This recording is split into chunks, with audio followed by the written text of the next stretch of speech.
Hello, Udo Okay, and Jai Shri Mataji. Jai Shri Mataji. And hello, everybody. Jai Shri Mataji to everybody. Thank you for watching us. We noticed that you watch our first episode with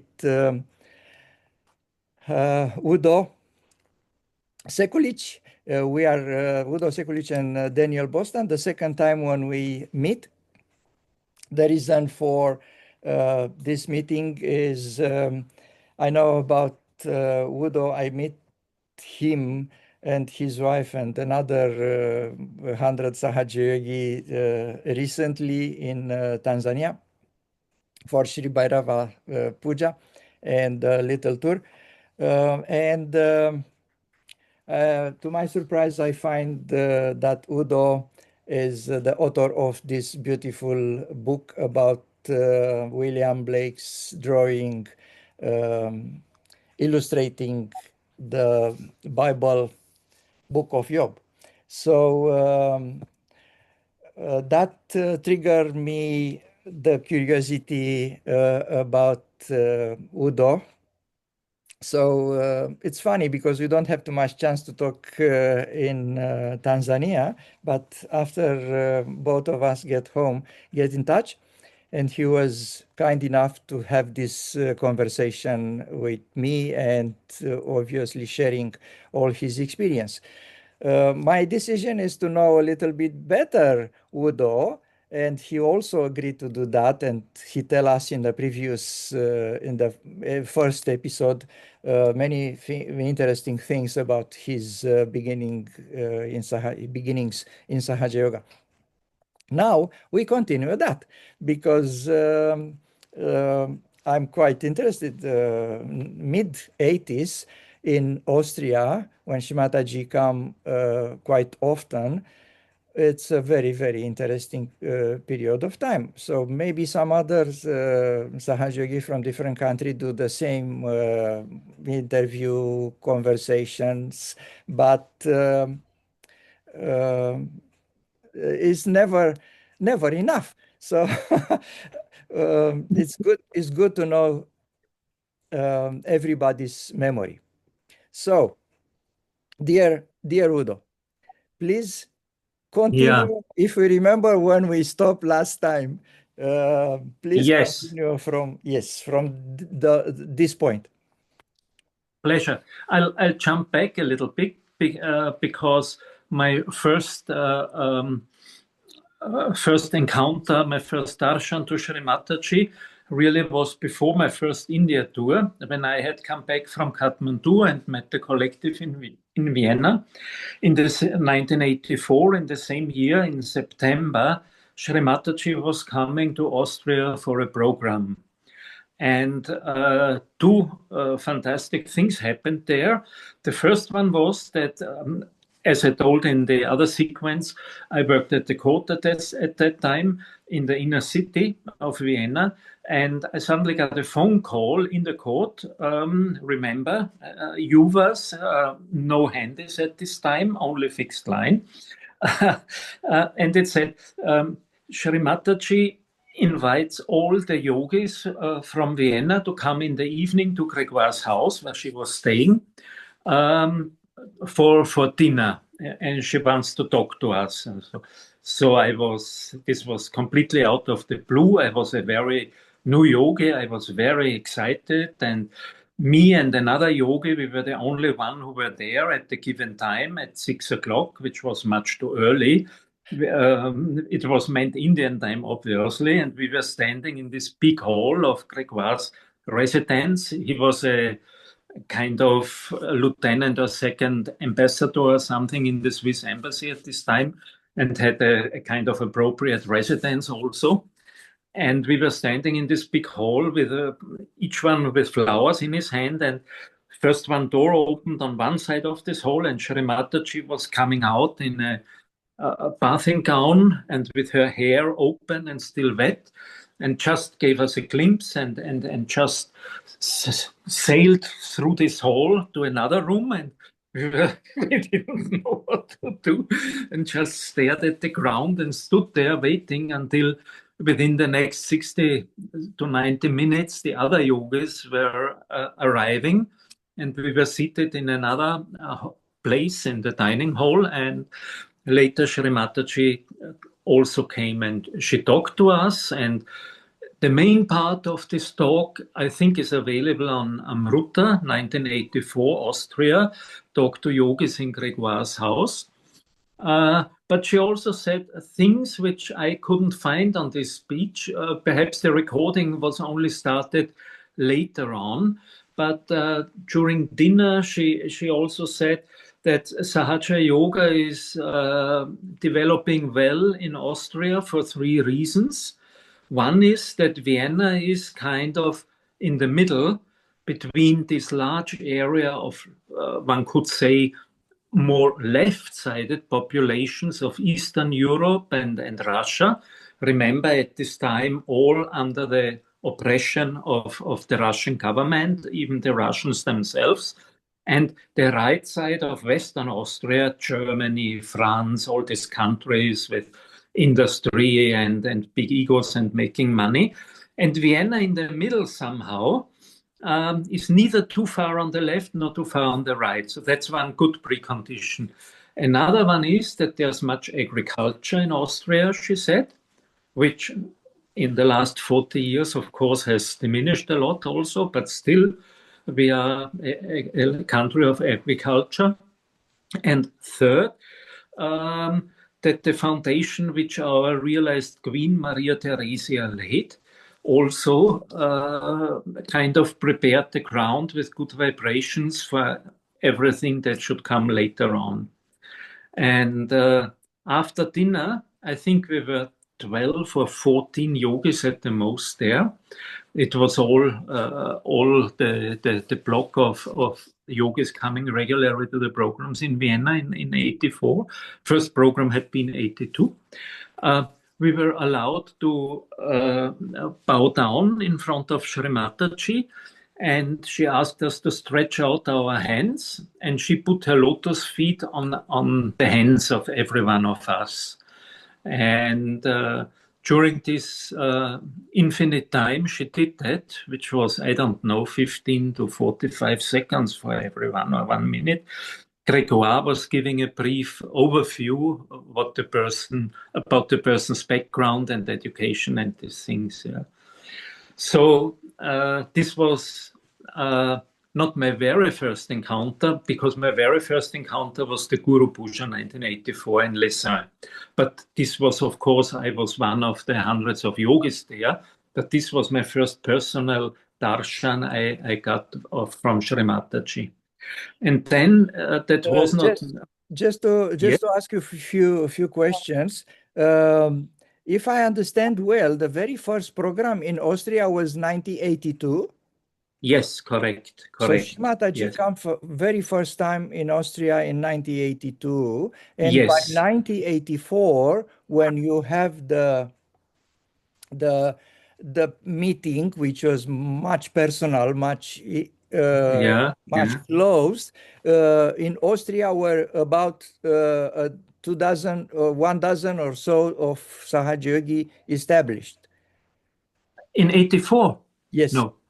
No, in 84 we were 14 or 15 yogis. Okay, but in that meeting you were probably not all of you. More or less all from the Vienna area.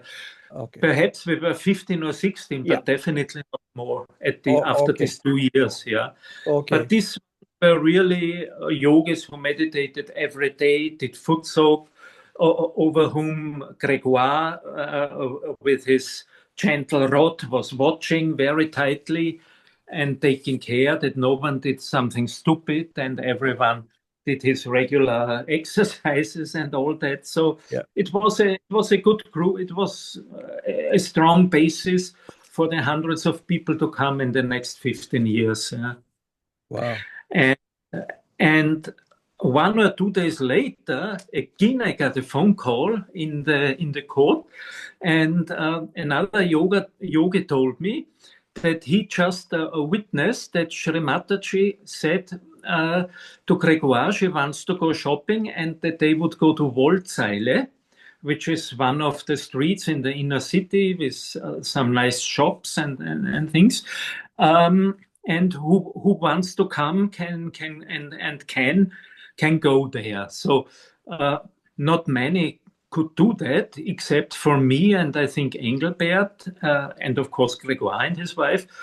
I was working in the court, but I kind of could relatively easily escape because my judge, I think, was not there. And I said I have to go to the dentist or whatever. And it was just by foot. It was 5 or 10 minutes from the court. And so I went there and I saw Shri Mataji with Grégoire's family, Machindranath and his sister Niranjana. Niranjana was still a baby. Machindranath was also very small, and it was already a cool day, though it was September only.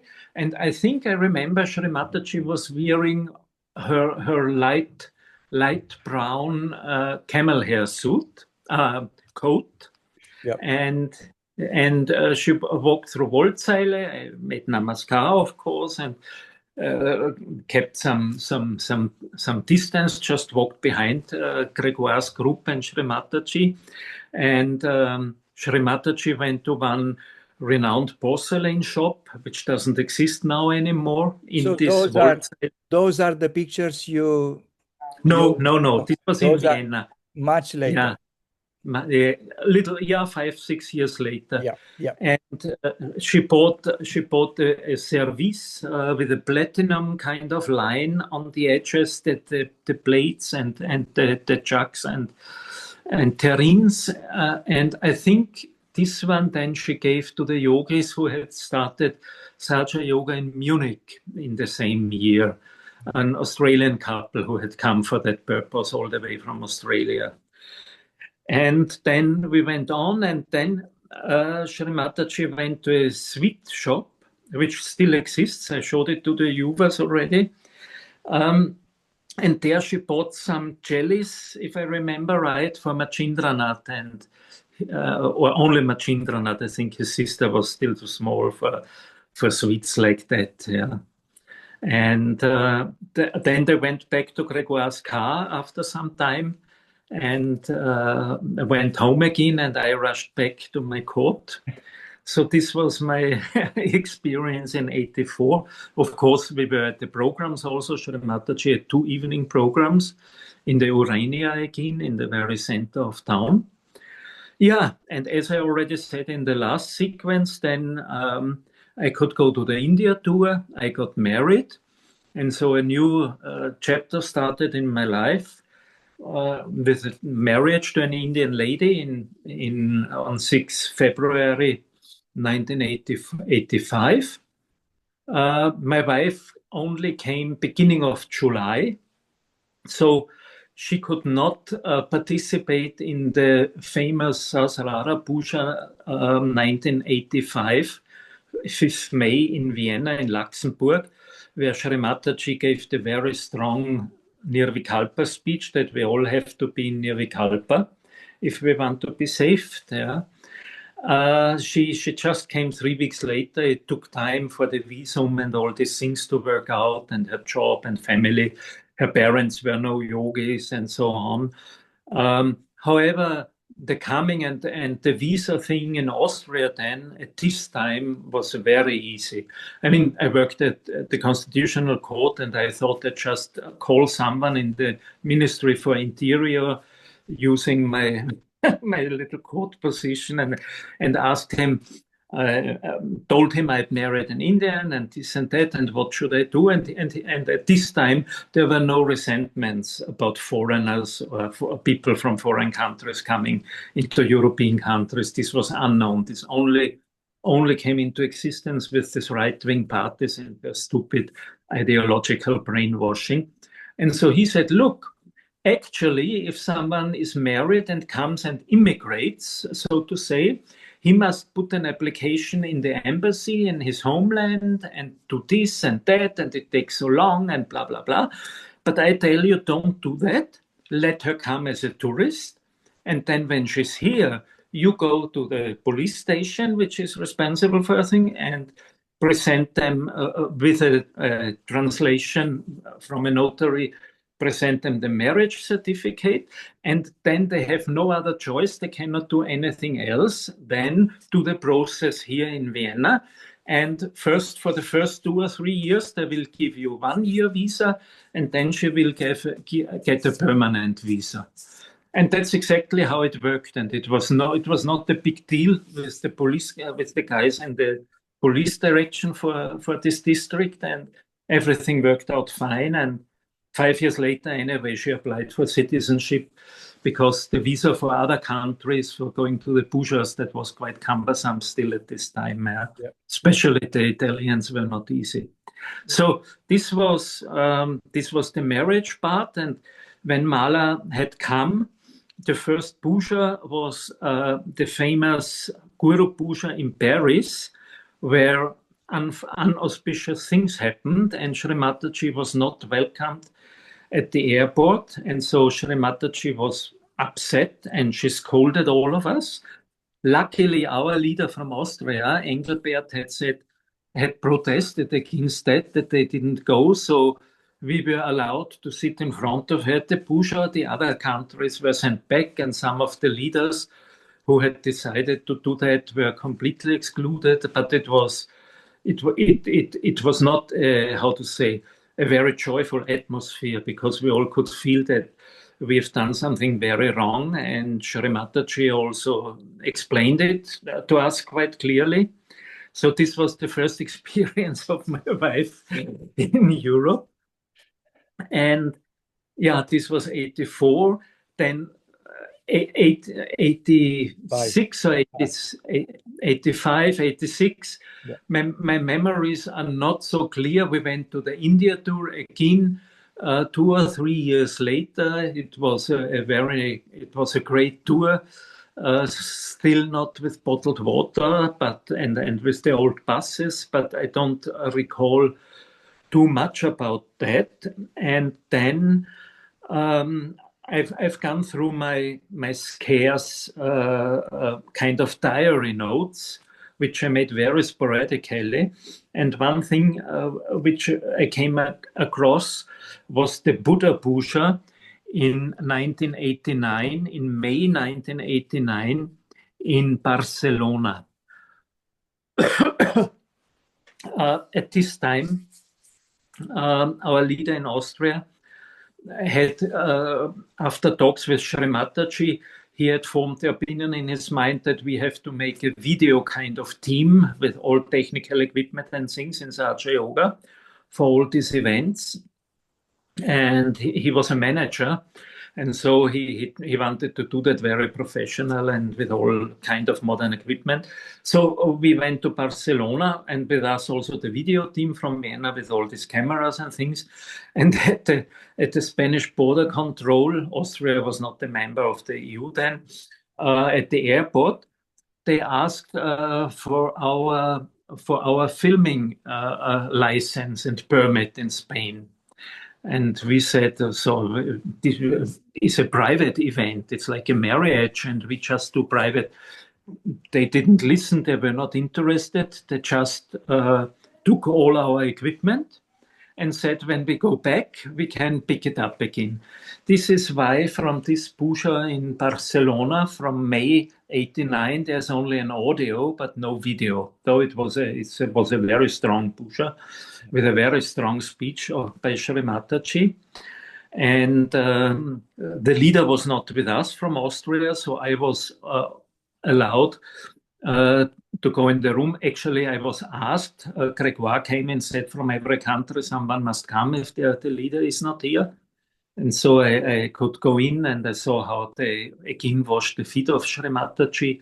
At the puja itself, I was allowed to offer Amrut to Shri Mataji. We gave the present and everything. It was up on a hill in the kind of ruins of an old castle, but we had a nice view down into the valley near Barcelona. Of course, there were also public programs. One had been on the eve before, and the next one, I think, was this evening or the next evening. And the puja was very early, I think at 9 o'clock in the morning. And after the puja, in this relatively small and kind of dark room, where Shri Mataji was also sitting and these leaders, and I was allowed to be there also, Shri Mataji started talking about silver. That silver was very cheap in Spain, especially compared to India. She said in India it's much too expensive. And she showed us two slim jugs, water jugs. She showed them specially to me, I remember. And I asked her, how do you like them? And I said, wow, they're very beautiful, Shamachi. And then she said, in the afternoon, let's go and shop silver in Barcelona. And you all come. And this was one of my early greatest experiences. We went to the Corte Inglés. That's a big chain of big warehouses, grocery, everything shops over all of Spain. And in the basement of this Corte Inglés, they had a sale of silver. Now, before telling how that went, we must recall what inauspicious and bad karma Spain has with its colonies, especially in South America, exploiting the silver and the gold and killing so many people, starting slavery, shipping so many Africans there to work in the mines, killing whole populations, genocide with the Incas and everyone else, and only greedy collecting the silver and the gold of this continent. Actually, Luis Garrido may have told that in his session. There is one incident when Shri Mataji had to convince Lord Jesus Christ that she can give realization to the Spanish people, because Jesus Christ kind of objected due to the sins the Spanish had committed. But that's another story, and I was not a witness of that directly.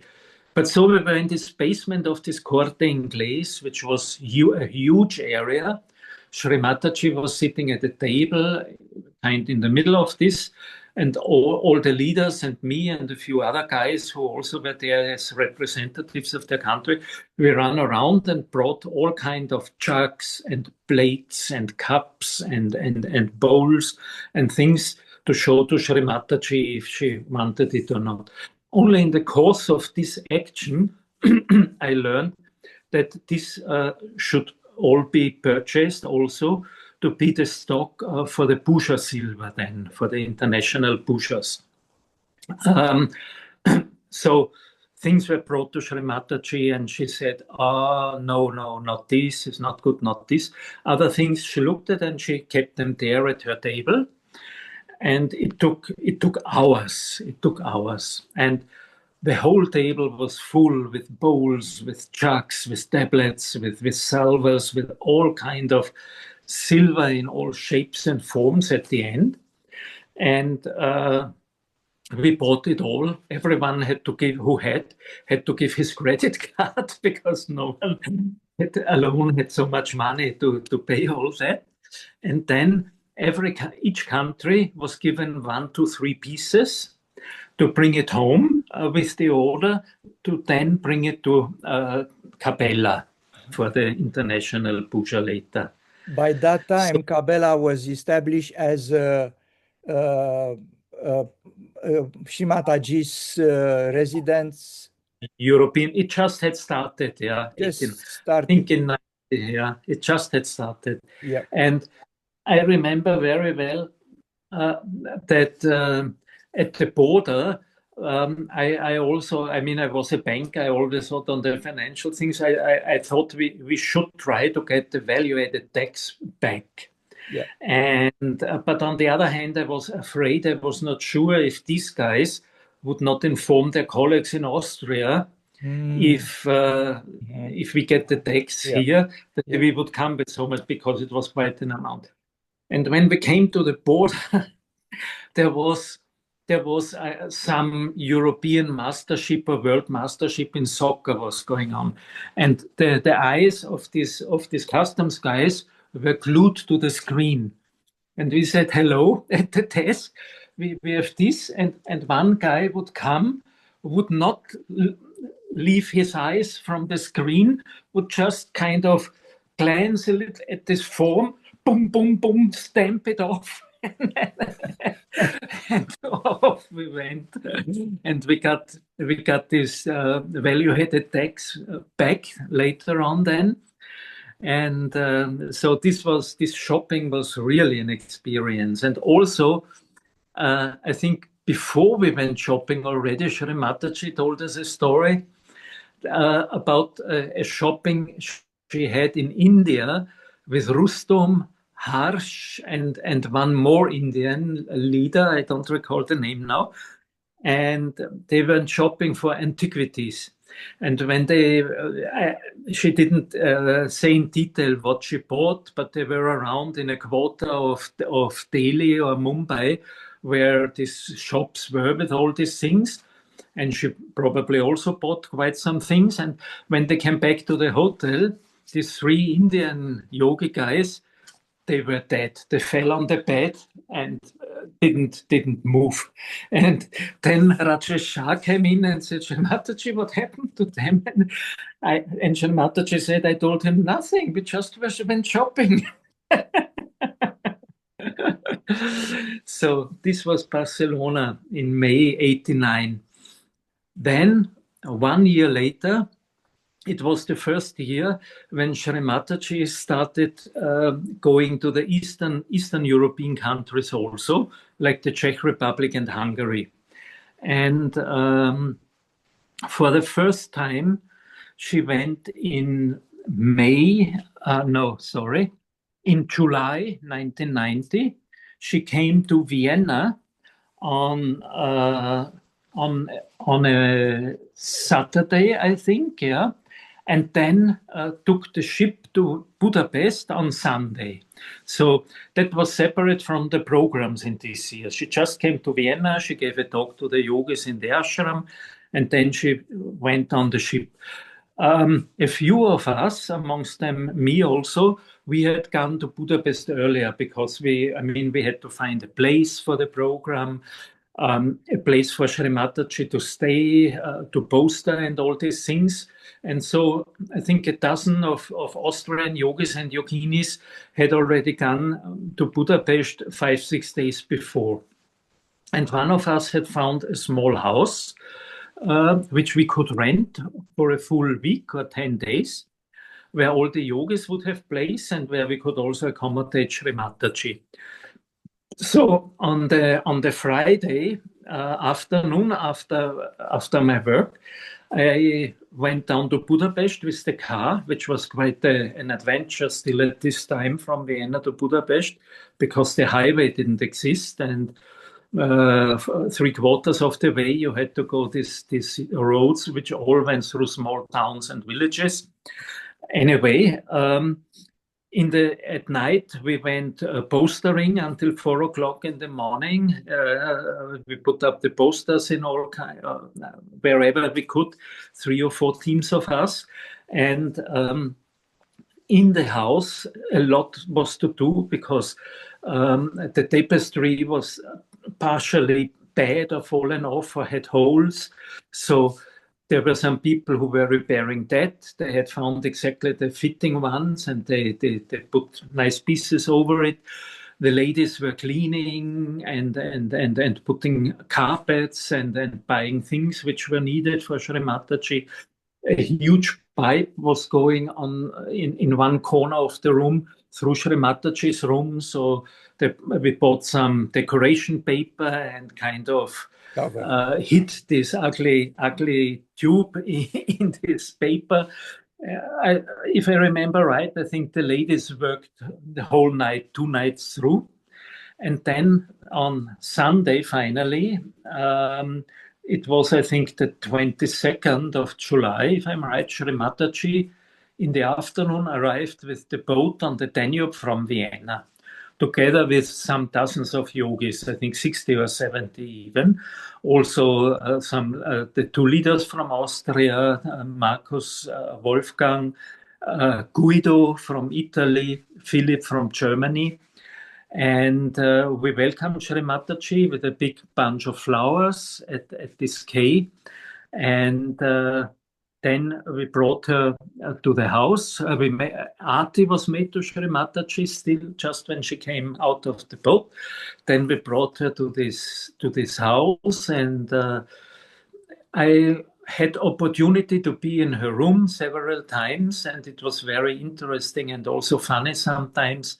For example, I remember one incident where when Shri Mataji said she had a pearl chain for one Austrian yogini who was originally from Korea, I think, if I remember right. And our two leaders complained a lot about her and this, and Shermachi said, but her vibrations are quite good. And they went on, and I still remember that vividly. And then they said, Shri Mataji, she's always lecturing others. And Shri Mataji looked at them and said, but you people are doing that too. And I had to laugh so much I couldn't keep. I had to go out of the room because it was such a funny situation somehow. And also, I remember there, one leader asked, somehow they came to talk about final judgment or would there be a world war and end of times and all these kind of apocalyptic things. And then one of them said, Shri Mataji, if these things happen, what will be of value then? Real estate? And she said, no, only gold. And then they said some other things, and she said, no, nothing, only gold, she said. That I remember very well. Yeah. Wow. And I look now if there's something else in the top. Yeah, then Just a question for me to make sure to clarify. That was the very first time when Shri Mataji came to Hungary. Exactly, the very first time, yes. Yes, and actually, probably the very first time when she come in a Eastern European country. She's been to Russia before, I reckon. Yeah, yeah. I believe she's been in Russia before. And it could be that because she traveled a lot when Sir CP was head of this Indian shipping company. Yes, they went by ship. She went to Greece. It could be that she also went to Bulgaria or Romania. No. I know exactly when she's been to Bulgaria because I was there. But I was wondering about Poland or Czechia. No. By that time was still Czechoslovakia. Yeah. I heard from one yogi. So I don't know that directly, but I think it seems very plausible. Who said that Shri Mataji said that once she flew probably to Russia or somewhere, and flew over Warsaw, and Shri Mataji felt such a heavy sadness, such a heavy left side sadness from the war, from all these people killed, from all these Polish and Jewish people whom the Nazis had killed at this time. Probably that's my interpretation. Yeah. Yes. But so if she flew over Poland,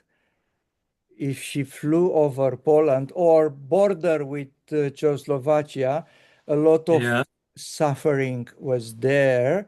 We cannot make a top of the sufferings because a suffering, it's a suffering. But if we look only on the time frame, those guys was nearly all the time a subject of some form of aggression.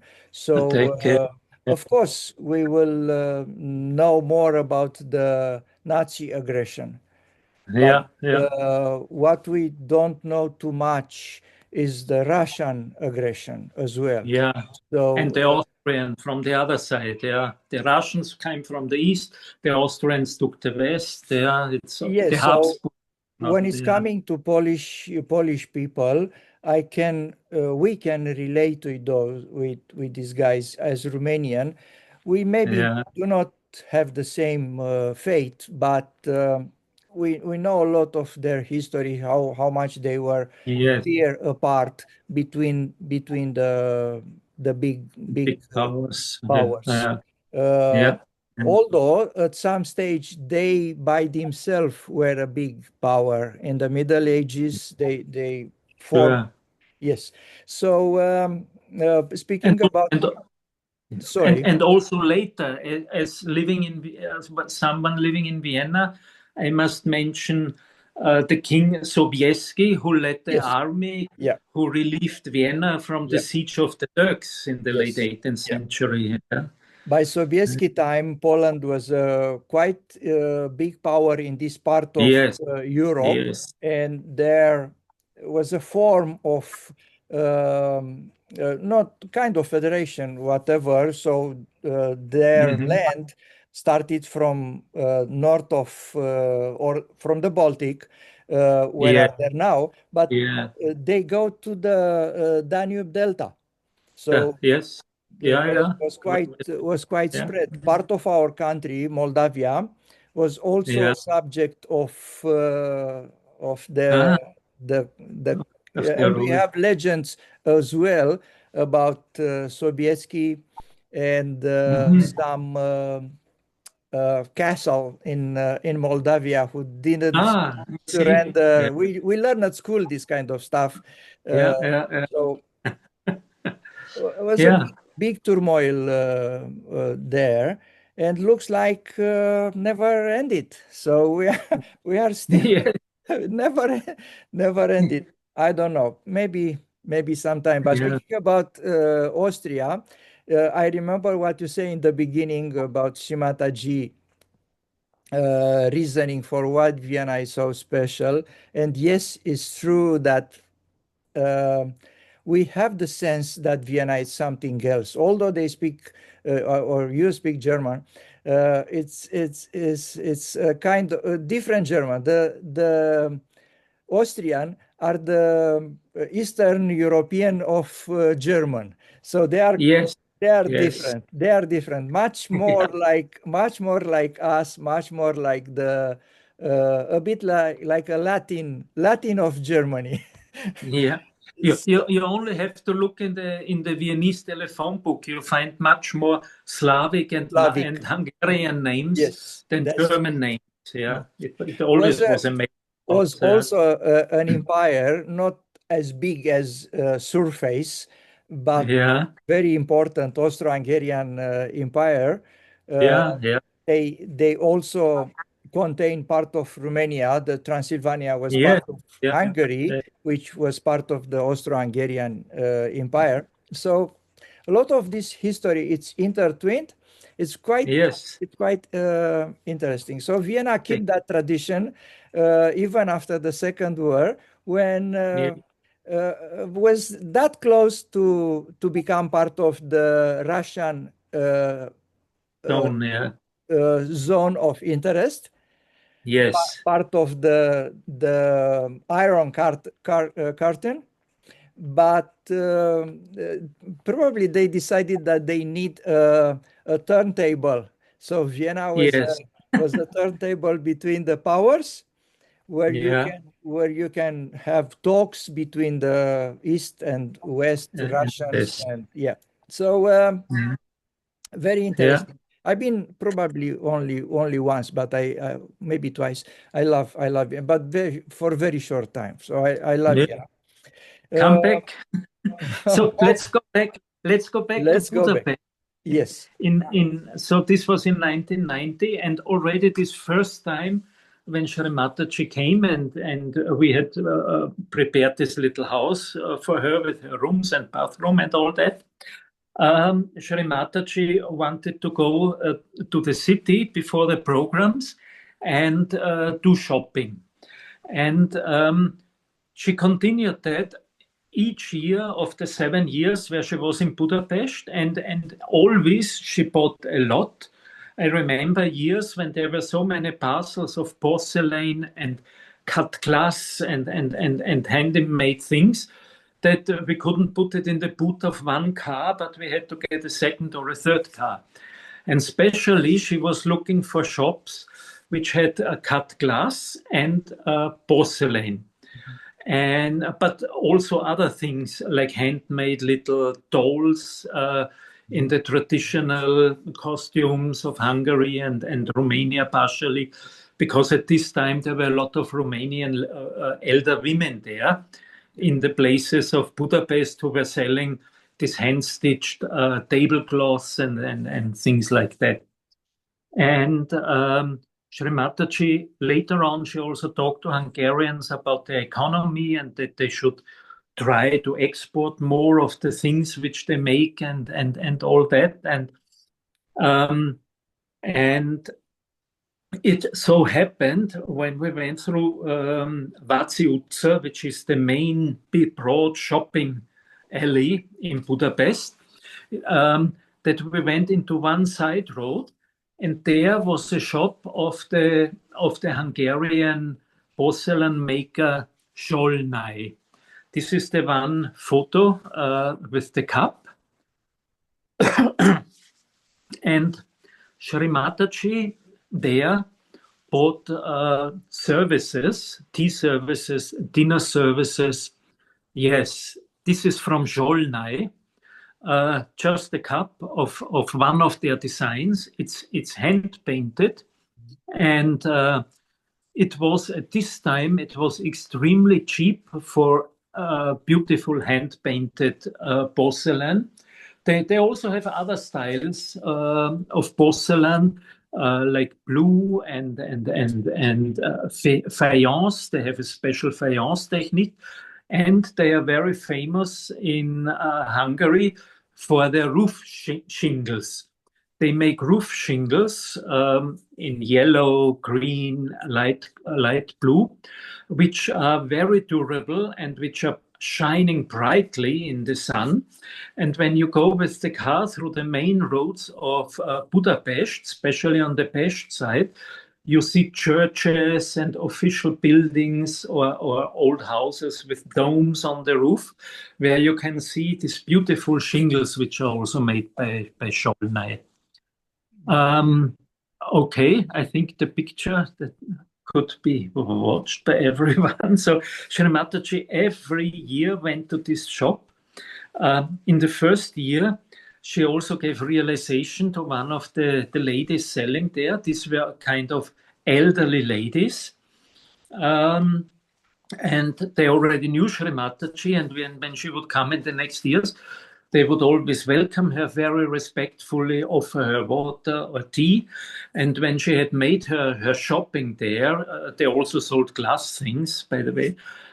They would also give her a small present. So that was very auspicious.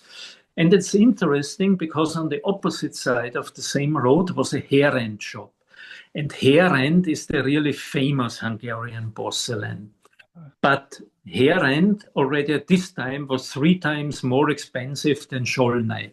And Shri Mataji always, when she was shopping in Budapest, and I guess everywhere, also in Vienna, it was there once, she always was very alert about the pricing. And she said, yeah, that's nice. And she was about to buy it. And when they said the price, she said, no, it's too expensive. And she put it to the side. Yeah. I think that's one reason why hair-end got these blessings, and hair-end is still enormously cheap for hand-painted porcelain, but you almost cannot get it. This shop does no more exist in Budapest, and you have to look for shops who have some hair-end things somewhere else in Budapest. So, and in this first year then, also Shri Mataji said she wanted to eat something, but she said it was in the center on the Pest side, but she said she doesn't want to go to a restaurant. She has enough of all these formal dinners and events. And so we went to the Hotel Forum, which I believe now is a Marriott, which is not far from the Danube. And we sat outside on the terrace. And Shri Mataji only ordered, or we only ordered a few sandwiches for Shri Mataji that was available. And later on, also some ice cream, at least for us. I don't remember exactly if Shri Mataji also ate ice cream, and she said that she has so many of these official events where she has to shake hands and eat dinner with with hors d'oeuvre and main course and another main course and all this, and she had enough of that and she didn't want to do that anymore. So this was a very informal meeting. It was really beautiful. We were sitting on this terrace together with our Austrian two leaders and Philip and Guido and Shri Mataji, and she was telling about CRCP and her experiences. And then in the evening, we had the public program in the Vigado, which is a theater just behind this hotel about I was talking now. Also very in the center, and on the backside of the Vigado is this Vaziuza, this broad main shopping road, and the Vigado is very beautifully decorated with paintings and kind of plasterwork inside in the Hungarian tradition, and it has a big hall. And Shri Mataji did the first program there, so we had organized a guy to translate, and I went there 2 hours before to talk to him, to explain him a little bit the Sahaja Yoga terminology and all these things so that it's easier for him. And then at 9:30, Shri Mataji came. So it was later than it was announced, but she came, and I think all the people there got the realization more or less. Although we could see that Shri Mataji was perspiring, and so it must be difficult work if you raise the collective kundalinis for the first time.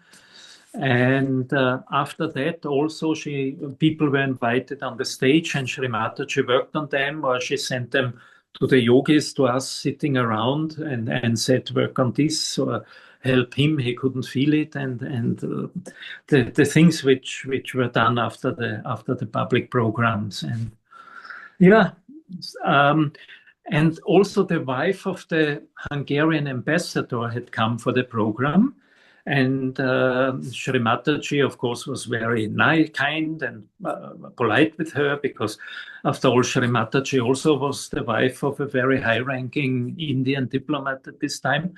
And she said she would come and see Shri Mataji the next day at 9 o'clock. Yeah, and we gave her the address. Yeah, so we went home. It was the next day. Shri Mataji got up in time to receive this lady, but she didn't come. Shri Mataji waited for 1 hour until 10 o'clock, and then she said, that's not okay. If she doesn't come and we go now. She again wanted to go to Budapest, to the city down there. And someone else said, I'll wait for her here. And Shri Mataji said, no, this is not the way. It's not right what she does. We go now. Yeah.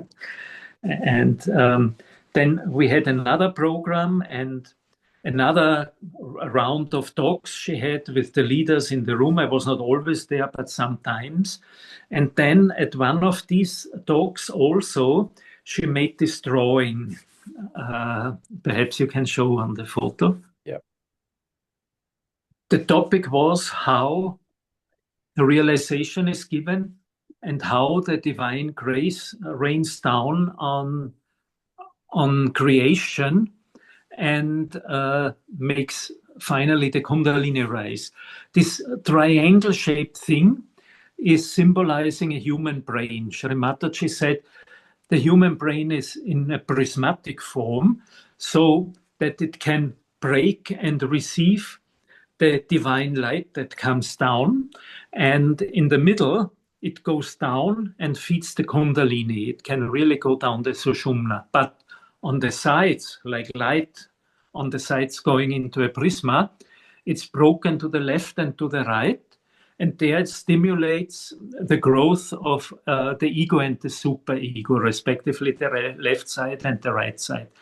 And she said that's a specific feature of the human brain, that it's so high and prismatic almost, compared to the brain of animals, which she draws symbolically in the right corner here, which is much flatter and round. Yeah. And it does not have this feature that it can break down the divine rays in the same way as the human brain. And the paper, and Shri Mata, when she was talking about it and explaining it to us, she said, I draw it for you. Does anyone have a paper? And no one had a paper, and only I had a small paper on which I had written some phrases in Hungarian, like, do you feel cool?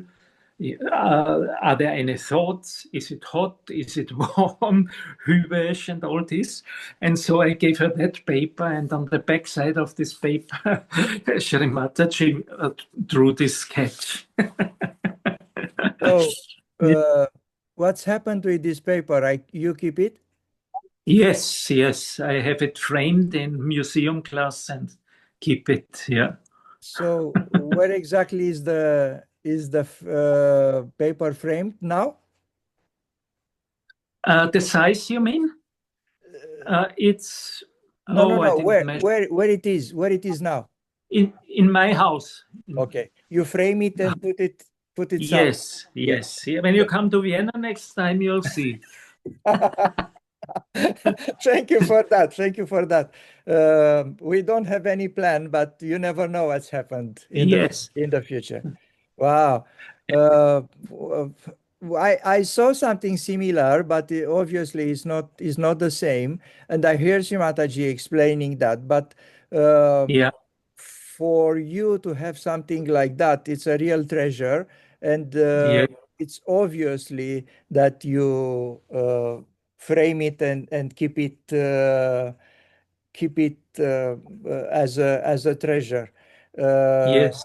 I have something similar because I have no chance to have any drawing by Shri Mataji. I make my own. So this is a copy, a not a photocopy, a picture, a photograph of Yes. the Shri Mataji. So I don't want to Yes. make a Xerox a photocopy. Mhm. So was a picture, and I frame it, and basically I use it not now because I know it by heart, but we use it as a mantra.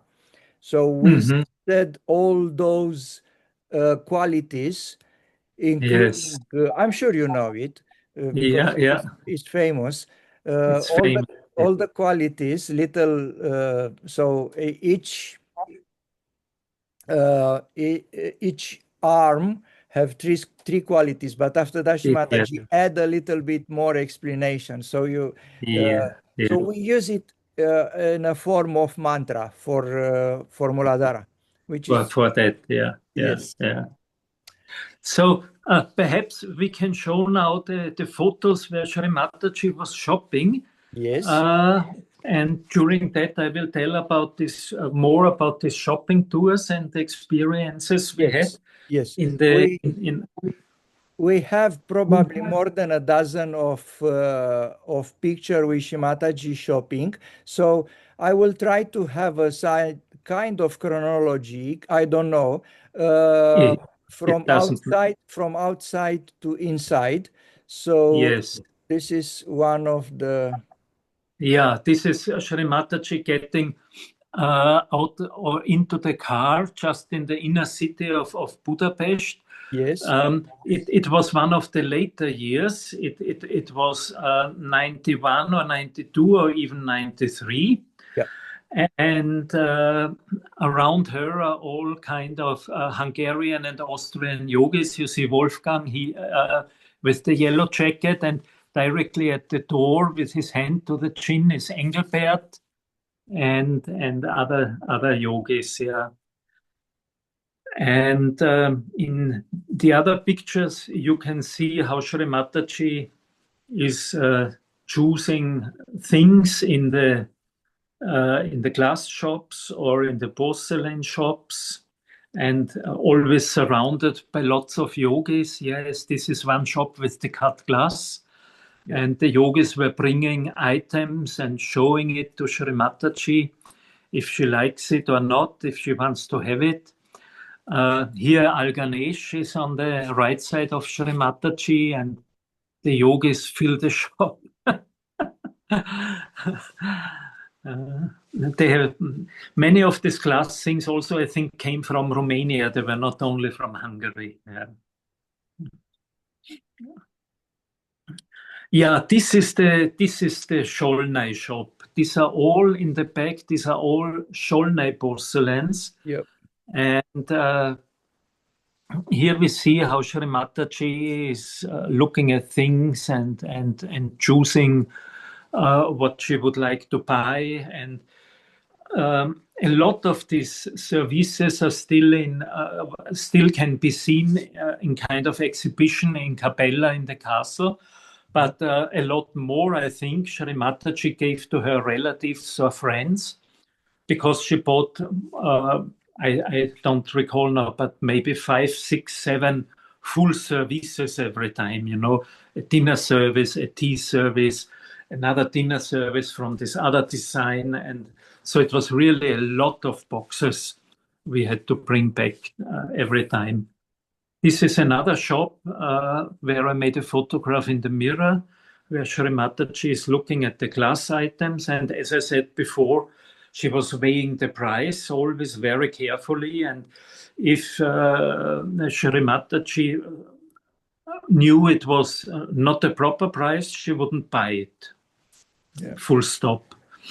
And one time in the later years, I think perhaps in 95, we were in one shop and Shri Mataji bought a lot of glassware, cut glass, probably 8, 9 boxes full, and they were already starting packing it and all that. And then we went on, and in another shop, Shri Mataji then said, "Oh, that's much nicer and cheaper." And she sent the leader of Hungary back to the other shop and canceled everything. Wow. So we didn't envy him for this job, and he never told us much about what he did there or how they reacted. But I mean, what can they do? And Shri Mataji put everything in the other shops. Yeah, this is the entry to one, perhaps it's the entry to the Scholnay shop, I don't remember now, but this is one of these shops in the side roads of the Vaziuza. Again, Engelbert in the background here. Yes, Engelbert and Al-Ganesh, and behind Al-Ganesh, it's me. I recognize this guy. Yes, and much younger. Younger and fatter, yeah. and one day, after shopping, probably 93, Shri Mataji said she wanted to eat something, and in one of the side roads, we went to a restaurant, or the leaders decided to go there. I thought it's not very nice outside, directly at the street, but okay. And we ordered some food, and someone persuaded Shri Mataji she must try a Wiener Schnitzel. It's very good, and it's the national Austrian, And so the Wiener Schnitzel came, and it was much to try for Shri Mataji.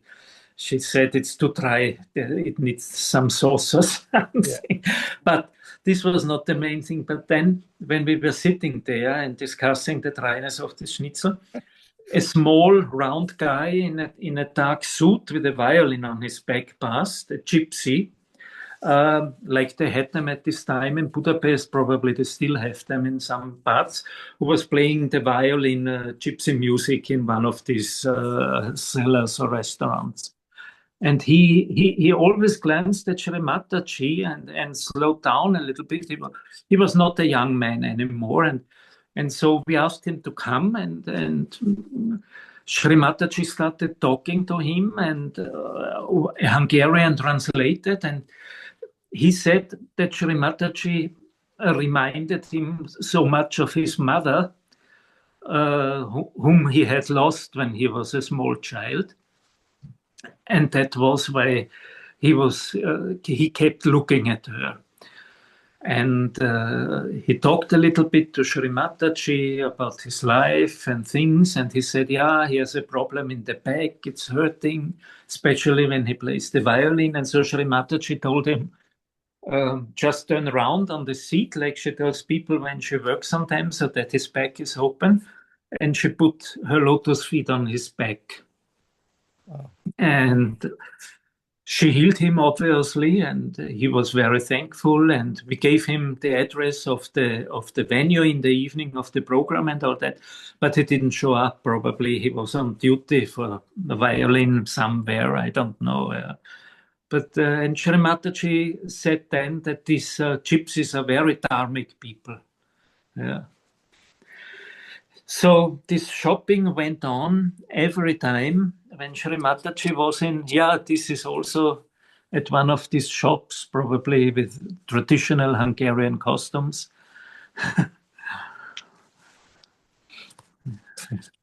And I just looking if I forgot something, because I wrote down a little bit about that at least. Then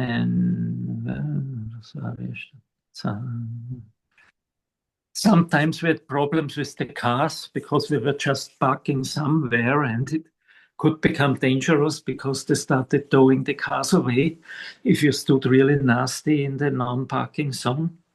Yep. And yeah, Shri Mataji, when she was shopping, she also said that generosity is such an important condition which yogis must have, and that Asians are very generous usually. And she told about a relative who had just given one of her diamond rings to someone else as an example of generosity. And then she said,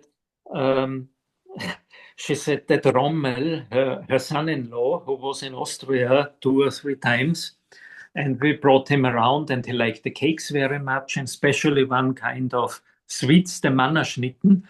And she said he always kept one box of this Schnitten up on his cupboard. And one time when the prime minister was coming to visit him in Bihar, Shri Mataji said, you should give him one of your Austrian chocolates. And Rommel said, what? Why? Only because he's the prime minister?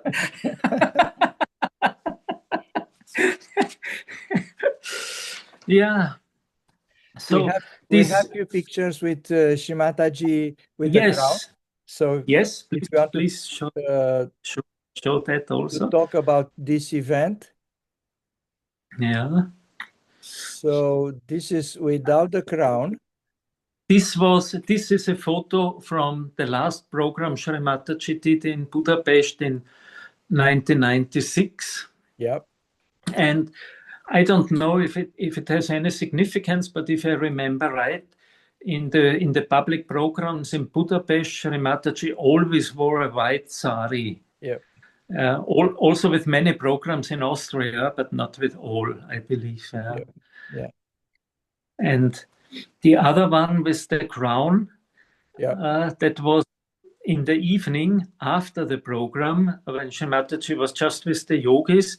The Hungarian yogis offered this crown to Shri Mataji.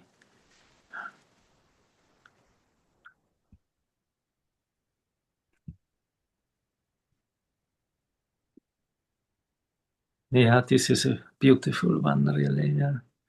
And so that was 91? 92, I believe. This 92. one. I believe, yeah.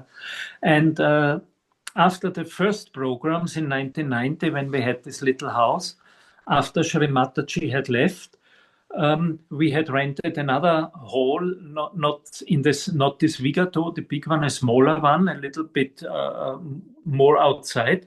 And we did follow-up programs for 5 days every day, so the whole week after the program. And that was very good because really a lot of people came continuously. And then on the 6th day, we invited them all to the house, which we still had and where the yogis from Austria and few others were still staying. And we cooked for them. The ladies made a big vessel of goulash and things, and talked to them. So it was not only meditation, but also to get them to know privately a little bit. So it was very nice. There must be some photos somewhere from that, but I don't know. I have to search. Next time. And this was successful. This was good that we did that. And then we went to Budapest for 3 or 4 years every Sunday, which was a journey of 3 to 4 hours to go there and 3 to 4 hours back. But we were young.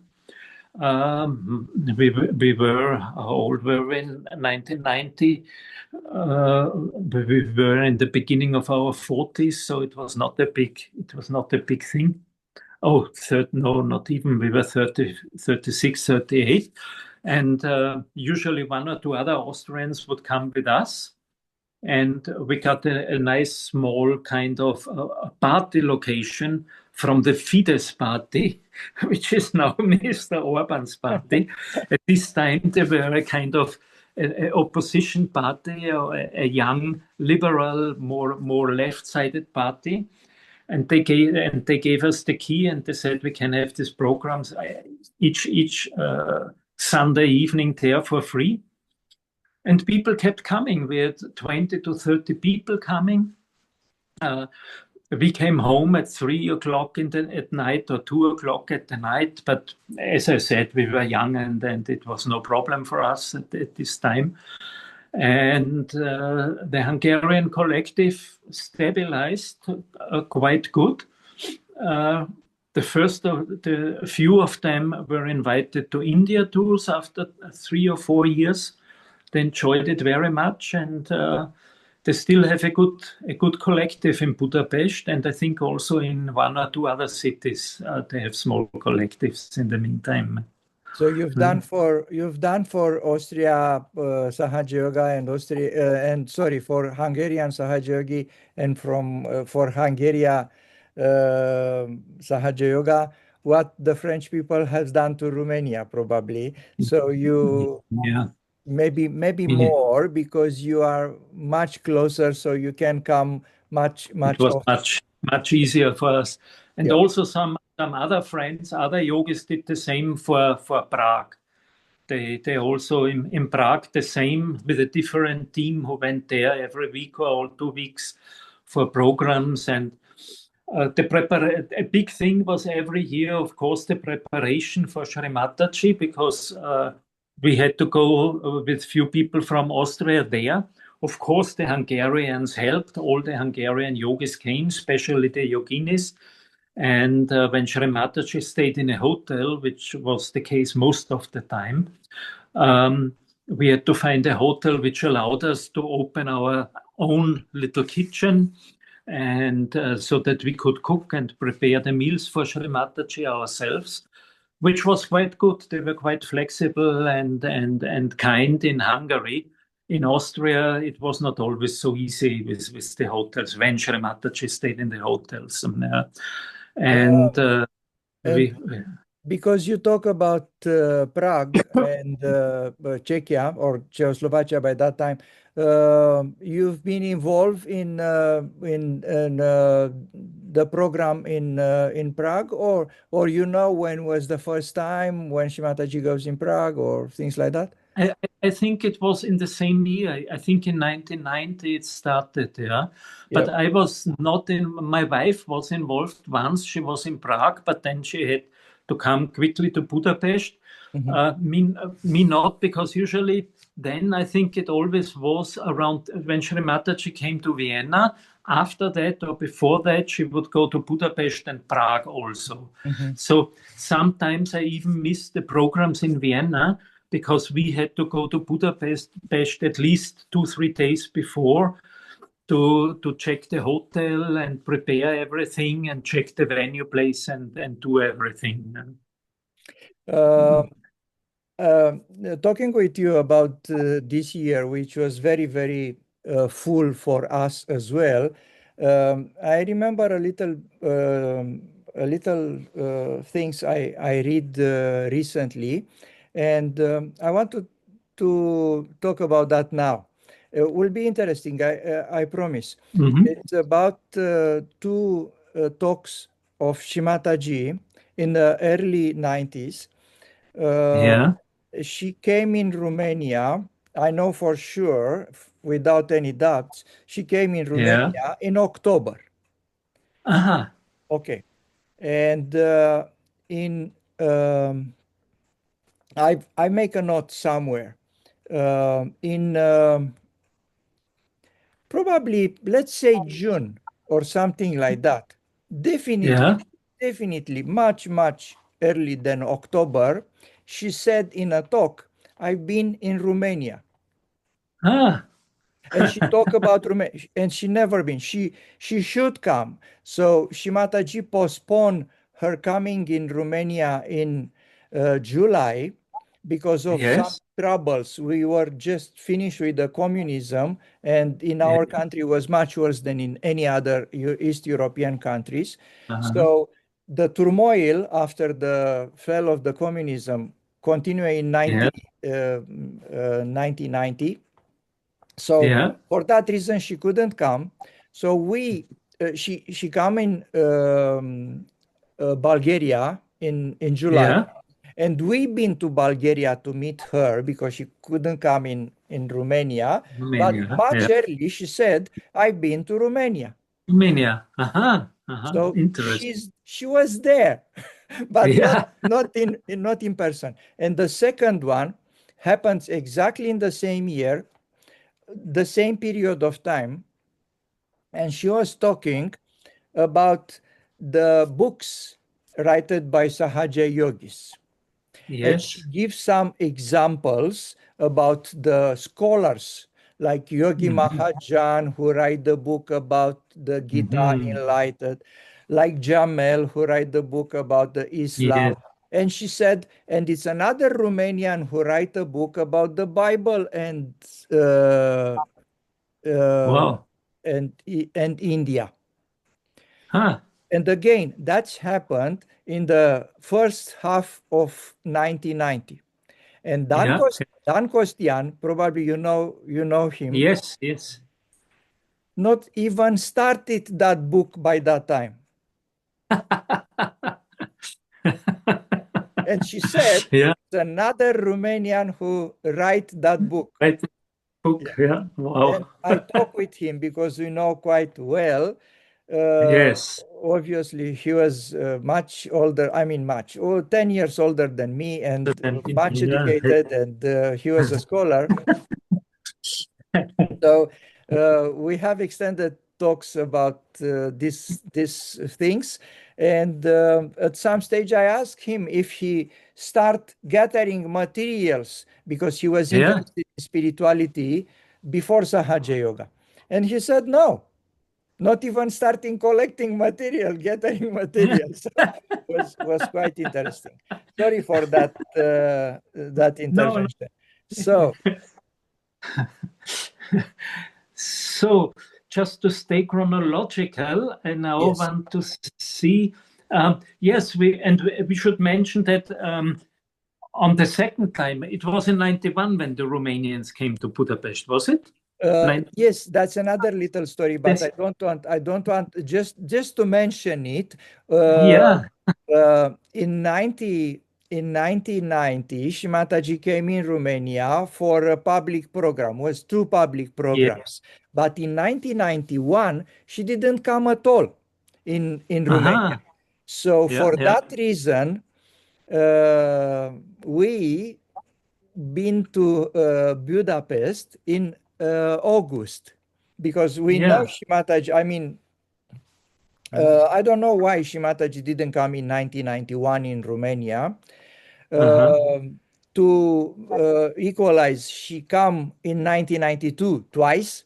So, Yeah. but we didn't know. Anyway, in August, we decided to go to Budapest. So we've been there in Yeah. 1991. Yeah, that's very interesting.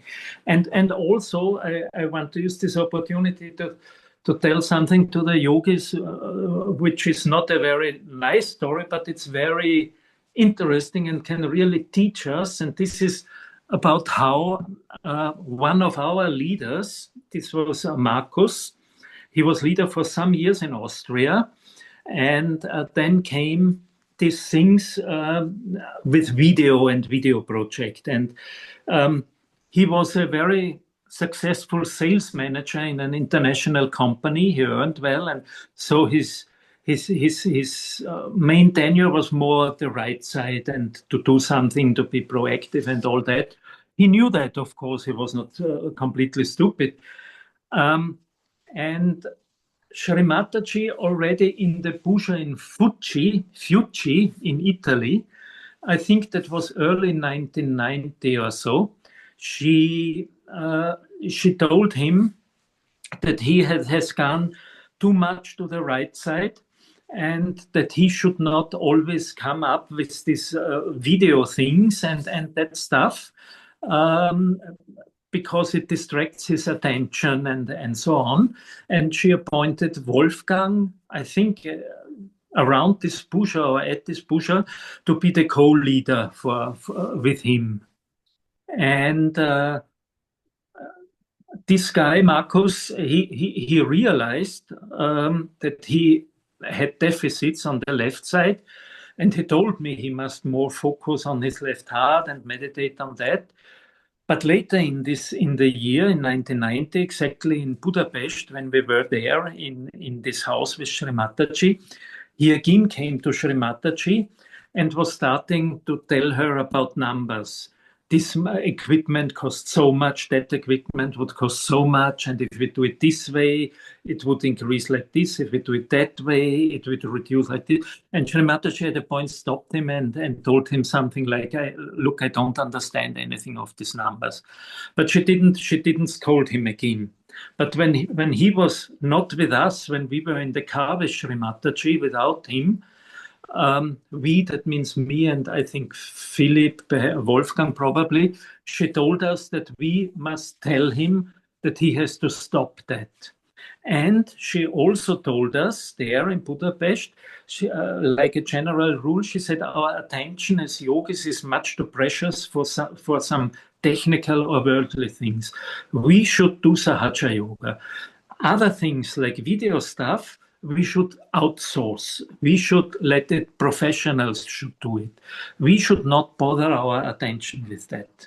So that was very interesting. And despite Marcus having been scolded already, and Shri Mataji also had worked on him then and given him a head massage and all that, he couldn't give up, and he did that again. So that was in July. In the next India tour, in December 1990, he left Sahaja Yoga. Okay. The direct cause was something with his boy being in Dharamshala and his wife, who was probably, or perhaps was not really ever a deep Sahaja Yogi, but always had her own agenda. She couldn't stand it, and so she half pulled him out, but he also went out. And Shri Mataji then said on this tour, she said, he's out now and we should leave the ashram where we were because it belonged to him. And he offered that we can stay, and so, but we said we don't want, we go. So this is a lesson we should really imbibe. We should not get lost or not even allow a kind of flow into something like projects where we go to the right side and to technical things or organizational things, which not really are in the center of Sahaja Yoga. Only what is central in Sahaja Yoga should be our concern. Yeah. And before that, was it in the same year or was it 89? We also had a very nice, beautiful puja with Shri Mataji in, oh no, this was in August 1990, yeah, August 90. So this was a year with so many events. We had a puja in the Tyrol in Lanersbach, a Ganesha puja. And this was very, very important, I think. Shri Mataji talked about fundamentalism. It was on 26 August 1990. So in this year, she came to Austria 3 times. She came for the programs. No, she came even more often. She came for programs in July. She came for a Adi Kundalini Puja. Then she came again for Lanersbach, for this puja in the Tyrol. And then she came in between in July, on the eve before she went to Hungary. So 4 times in 1990, eh? Yeah. And in Lanersbach, the puja was in a huge pandal, and there was a river nearby. And in the program the day before, it was in the afternoon or in the evening, suddenly the river swole and went in spate, and the water came into the pandal. And I remember I was running, putting the loudspeakers up on the stage so that they wouldn't be damaged by the water. And Shri Mataji was just sitting there and smiling. Yeah? And then we said mantras, I think, Shri Ganesha mantra, so and the water went again. And then immediately the fire brigade and the police were there, and they said, we don't know, we have not seen that before. We just came, we wanted to close it down and to tell you have to leave the place. But suddenly the river is down again. Yeah.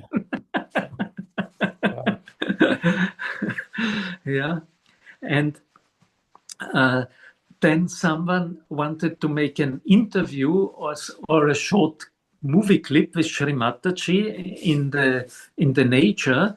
And Shri Mataji went up on, it was a very sunny day, on one of these slopes in this valley with grass. And suddenly we could all see the vibrations were coming so strong from the sky that some of us thought it starts raining, but it was the vibrations. And I believe Shri Mataji said then, yeah, you see, that's why they call it the Holy Land.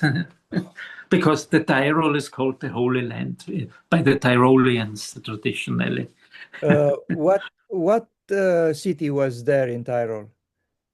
Lanersbach. It's in the Zillertal. Laners. But you find it in the Puja list, the Ganesha Puja, 1990. Yeah, in Amruta. Udo, I know you have a lot of other stories. We are getting closer to our this second session, which was a pleasure for me to be with you.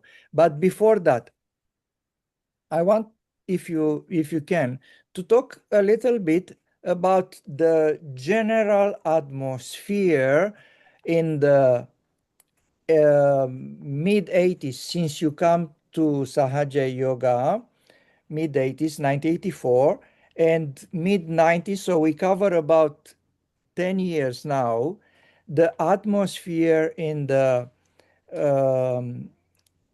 Austrian collective, the leadership, because by that time we all of us have leaders, not councils, the relations between the leaders and the collective, the fraternity between the Sahaja yogis, the seminars, if you have.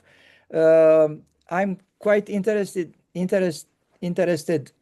this kind of stuff as a general atmosphere. If you can describe that mood. The mood. It was. In Austria, at the very beginnings of Sahaja Yoga, we were all very strongly coined by Grégoire. And I think it was very good for us because we were the starters and we didn't have a big collective around us. And at this time, we didn't have Capella where we could go every year. We just had international pujas and the India tour, but not everyone could afford travel so far all the time. So it was just, I think it was the right thing. And Gregoire, who guided us there, of course, also made us very aware of certain rules, or let's say a kind of minimum discipline you should have as Sahaja yogis. And I think even for the next 5 to 10 years, when Gregoire was no more in Austria, that has characterized probably our collective in a way. Even though the leaders were usually tolerant and not one couldn't say really strict or right-sided. Like Engelbert was always very kind, and Marcus usually also wasn't too strict or. So who was the first leader? Who was Engelbert? Engelbert was first. Yes. Mm-hmm. And how do you feel that the strictness, which is maybe not the best word to describe, discipline. The discipline. How do you feel about that? I will tell you how I feel about that. But especially in the beginning of Sahaja Yoga and in the beginning of each Sahaja Yogi, which now is no more in the beginning of Sahaja Yoga. So now as it's happened, we were beginner in the beginning of Sahaja Yoga. Now, when a beginner come, is not more coming in the beginning of Sahaja Yoga. Exactly. That's an important point. That's an important point. But I feel that in the beginning, there was a kind of awareness of something I would even call a ranking, perhaps. Yeah. Because I remember when we opened the second ashram in Vienna, one of the other yogis came to me and said, look, this is the list which Gregoire has, who should be in which ashram, and what do you think, who will be the leader of this ashram? And this was for me kind of strange, because one of the first strange or a little bit frustrating experiences I had in Sahaja Yoga was when I was very new and I had come for 2 or 3 months for the programs, and they invited me then for a slideshow in the ashram about Sahaja Yoga events. And then I was there and they showed slides about this puja and that puja. And then I noticed that 2 or 3 yogis kind of started a competition who can explain the slide better. And I thought to myself, Mamma mia, I thought here it's different, but here it's exactly like it's with my old friends, or if you have something in your company and they start competing about these things. And so this typical peer group behavior was still strong, or even perhaps even enhanced by this discipline, and it was a little bit artificial, I think. I think that went away then slowly, and we came into the times when the leaders were kind of sidelined in a way that they didn't correct people directly unless they did something extremely stupid. And the pendulum went to the other direction, and we had things like in Austria, like Juvas choosing each other for marriage and all that stuff, which is absolutely against everything Shri Mataji has taught us, and also adult ones looking for partners in the collective. And these things were never addressed. These things were never really addressed. And I and my wife, we felt that that's very wrong. It should at least be clearly declared to the collective that this is not the right way and it shouldn't happen. Yeah. Do you feel like a compromise on the base on let's call friendship of belonging to the same kind of groups. I think it's the old Austrian deep habit of wanting to harmonize everything. Yeah. But there are certain mariadas, and if those are crossed, one has to say something. It doesn't mean one shoots this person. It doesn't even mean necessarily you throw him completely out of, but it must be addressed. Yeah. Yes. And Yes. it was not addressed. And that has led to a kind of a laissez-faire now, which also opened kind of things like a certain, how to say, some people are always craving for attention. And so you have a lot of, if there's a public program, you don't have one introduction, one person explaining what it is, Shri Mataji, the inner system. You must have 3 or 4 speakers because everyone must be on the stage and this thing. And there, at times like this, I sometimes miss a stronger leader who would say, "Come on, guys, that's not necessary. This time you do it. Next time the other one can do it, Yeah. but not everyone has to be on the stage."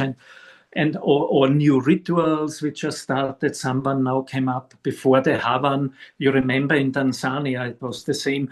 They have some Vedic prayers and things, which is absolutely nothing which Shri Mataji has ever taught us. She taught us exactly how to do a Havan or a puja. And you start the Havan with the mantra of Shri Ganesha. And then you give vibrations to the fire with the mantra of Shri Agni Devata. That's it. But now everything is made quite a ritualistic, or there's a tendency, at least in Austria, for certain rituals. And sometimes, perhaps I'm wrong there. I hope so. I feel like it's things which are nice, nice songs, sweet speeches, things, but that is not a deep meditation. A deep meditation is not a sweet song. A deep meditation is not a nice or interesting talk by everyone. Deep meditation is silence. Yes, Yeah. I agree. Fully agree. I completely agree with you on we touch a little bit more than the atmosphere and the connection and the leadership, which I'm happy you go there. I'm fully agree with you. Probably by that time, not probably, definitely by that time, we need strong leadership, we need discipline.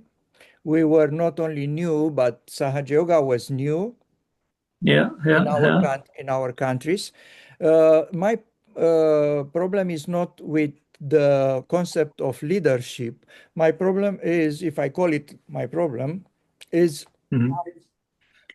who exercise uh, Yeah. that position, that power. You have to Yeah. be really balanced person. You have to be really wise. You have to be really uh, uh, in equilibrium, in balance. So I believe we still need leadership now. I don't believe in this. The Roman Empire fell because they start having multiple leadership. They have Yeah. 2 or 3, Yeah. Yeah. no more one guy. Um, so it's about how you exercise that position, Yeah. that Yeah. that kind of power. Bring me to the idea of the first kings. The kings, the initial kings, weren't the guy who exercises power. They were stewards for the people, Yeah. actually. People. Yes. Yeah. And Yeah. if they don't perform, they at some stages and in some civilization, they were eliminated Yeah. because Yeah. in the initial development of civilization, they were considered the link between the people and God. They were Yeah. Yeah. Uh, But our old leaders, they had the big advantage. If they went completely out of control, Shri Mataji would correct them. So now yes, Shri Mataji is no more physical here. yes, that's true. We could think about something of Yeah, leaders who are under at least partial control of a small council of elder yogis, for example. Yeah? yeah, yeah. But Like we talked the other day, I don't believe it's one person better than other or a chosen one or a chosen.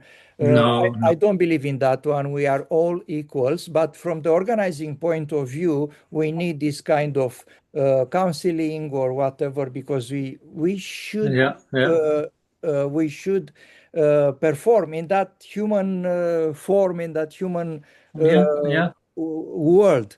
Talking about the protocol and ritualism, I also fully agree with you, but with a small amendment. Um, I'm not against the Vedic and Puranic teachings. Of Uh, course not. Yeah, but because Shimataji is like Jesus Christ.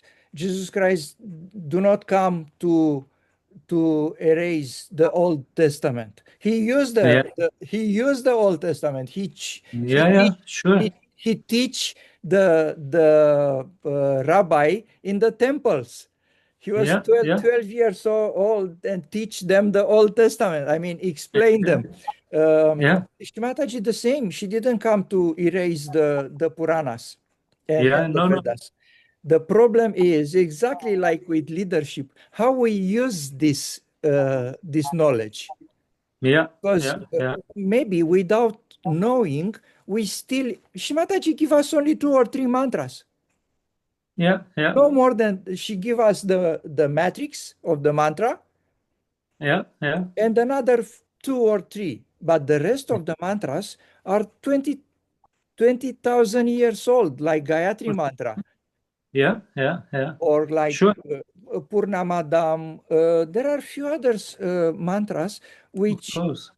I still believe we can use it. The point is how we use it. Use it. True. Yeah, yeah, sure. And And we should also, say we pardon, we should understand what we say. It's no exactly, use if someone exactly, talks in Sanskrit for a quarter of an hour and no one has an idea what it's about. Yeah, yeah, exactly.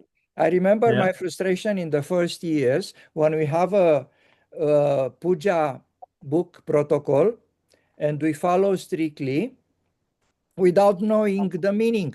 And Yeah. everybody said, oh, again with the bell. Oh, again with the conch.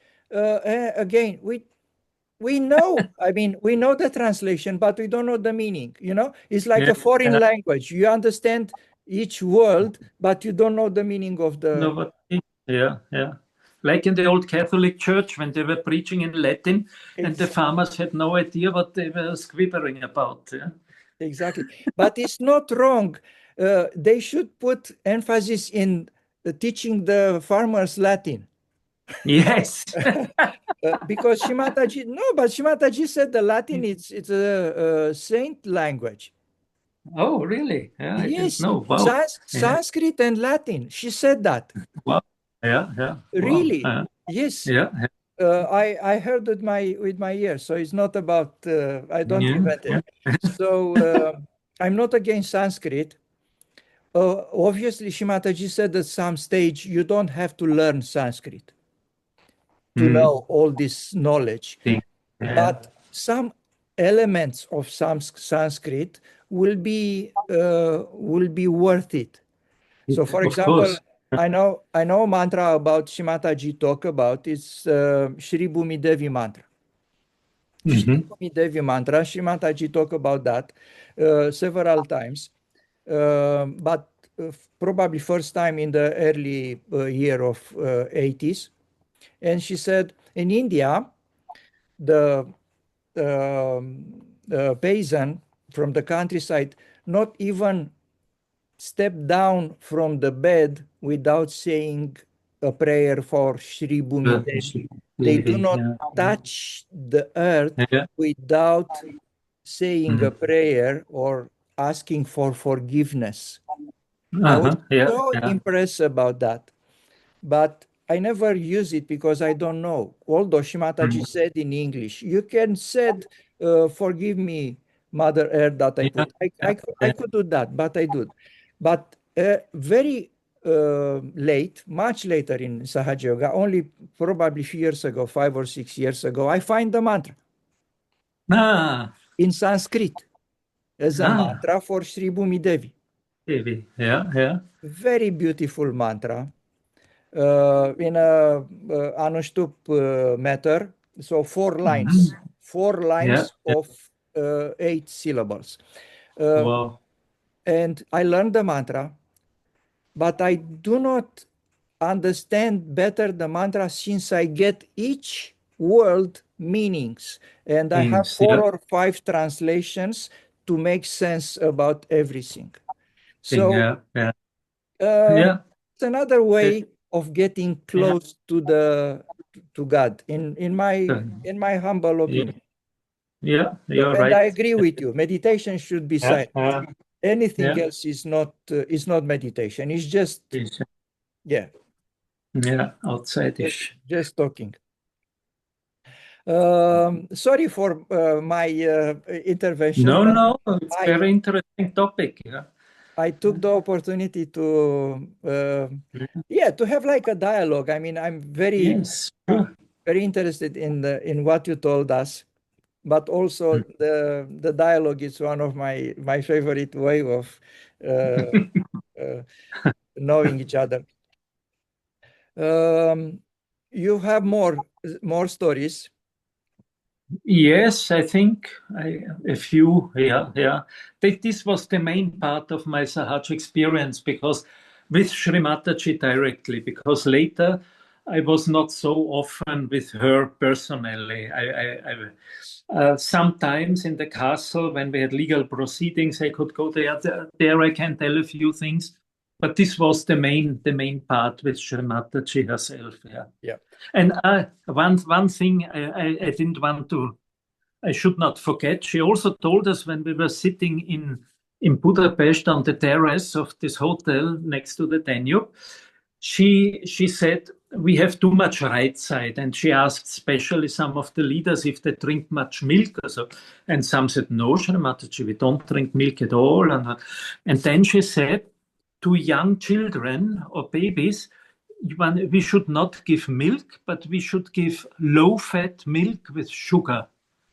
Yeah, that I came back to me when I read it in my notices. yes, yeah. Very interesting.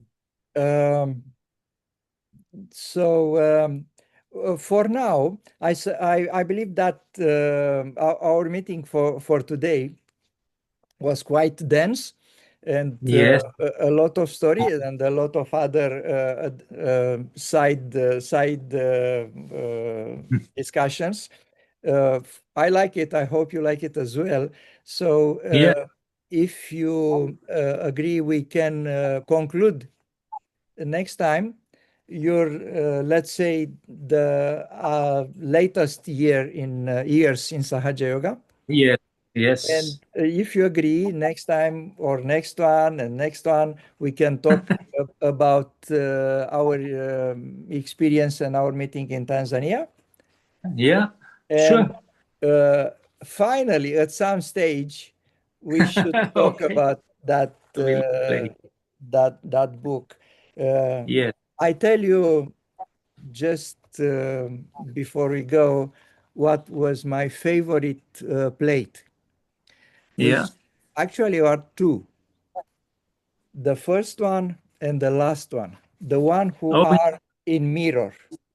yes, All the yes, family in the beginning in front of the tree of life with the musical instrument, and the last one when they are in mirror with the sun and those are moon.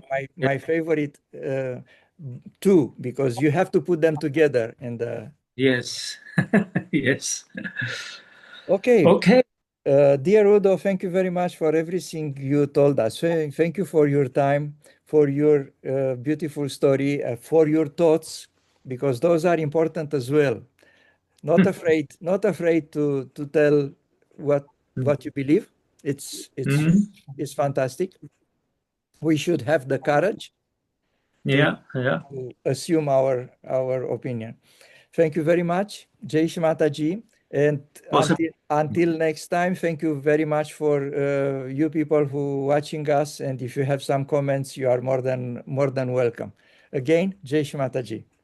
Shri Mataji. Thank you also, Daniel. It was a pleasure.